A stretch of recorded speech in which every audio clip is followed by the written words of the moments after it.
Prior भाई और भौणी मैंने जो आपने संडे जाऊँगी से समय आपको 3टा प्रिंसिपल 3टा नियम व 3टा विषय जाना दरकार कारण ये सब विषय द्वारा आप जीवन आत्मिक बढ़ी पारे।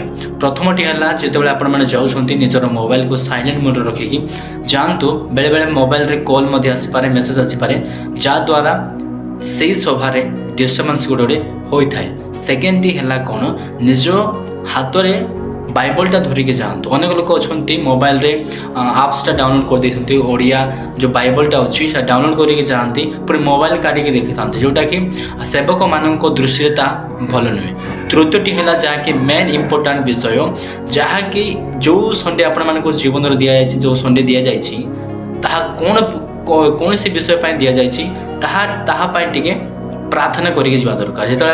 जिते आप प्रार्थना करके जी मूल्य आप जानीपारे। आपण मैंने केवल गाधेकी कुंडा कुंडी होगी जातु ना जिते जाऊँगी से समय टे प्रार्थना करके जातु।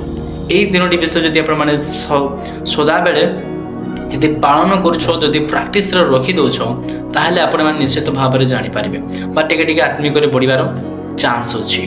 कारण जो आप सब विषय ध्यान रखिए ताहले आपण मैंने जानीपारे छोटिया मोटिया जदि आपण मैंने सबकिछि करि पारछंती ताहले बड़ विषय मध्य आपण मैंने करि पारिबे।